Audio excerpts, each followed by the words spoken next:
Non, certainement plus de secret pour vous. Le bio, le sans gluten, les plats végétariens ont la cote. Figurez-vous qu'ils l'ont aussi, vous le voyez, chez les animaux. Le marché est même très porteur. Mais ces régimes sont-ils vraiment meilleurs pour la santé de nos amis quadrupèdes? Enquête pas bête de Delphine Sidbon et Nadège Justiniani.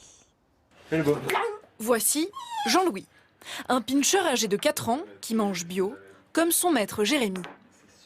C'est quand même un membre de la famille et du coup, vu que nous on mange bio, on essaie de faire un effort aussi pour lui parce qu'au moins on sait qu'il aura moins de problèmes de santé. Et surtout là, ce qu'on lui donne, c'est sans additifs, sans colorants, c'est frais.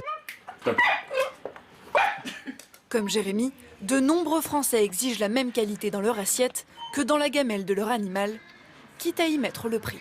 Hier, il a mangé des pâtes avec du jambon et après, il a mangé un petit morceau de fromage. Il mange comme nous, exactement la même chose. J'essaye de favoriser Made in France. Bio aussi, s'il y a. J'essaie de faire en sorte d'acheter quelque chose de bonne qualité, de mettre le prix, quoi. Résultat, le business de la nourriture pour animaux se porte très bien. 3 milliards d'euros en France en 2018. Un marché porteur où les produits sains et naturels ont la cote. Quand je suis arrivé il y a 2 ans, le rayon alimentation naturelle s'arrêtait ici. Et aujourd'hui, il a doublé.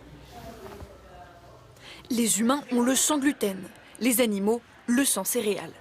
En un an, les ventes de ce type de croquettes ont plus que doublé. On trouve même du végétarien pour chiens, pourtant un carnivore. Le Made in France et le bio commencent aussi à se développer. Cette jeune entreprise l'a senti. Au menu aujourd'hui, pour les chiens, courgettes, choux et pommes de terre cuisinées avec une noix de bœuf issue de l'agriculture biologique.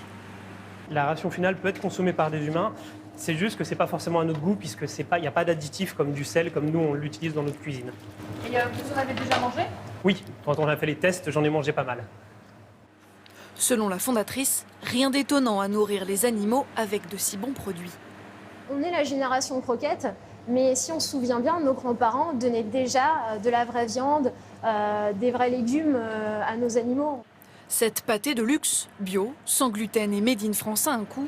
Elle est 20% plus chère que les croquettes haut de gamme vendues par les vétérinaires. Pour ce professeur en nutrition animale, il faut prendre garde aux propositions purement marketing. Quand sont nés les problèmes d'allergie au gluten chez l'humain, on s'est dit les animaux ils sont allergiques au gluten. Faux. Il n'y a jamais eu un seul chat allergique au gluten. Chez le chien, tout ce qu'on sait, c'est que les setters irlandais et encore certaines lignées simplement sont susceptibles d'être intolérantes au gluten et pas allergiques. Et on voit sortir des aliments pour animaux allergiques au gluten, ce qui est une pure stupidité. Surtout, les vétérinaires déconseillent le régime végétarien, source de carences. Quant au bio et au Made in France, pas de problème pour en donner à votre animal, si vous en avez les moyens.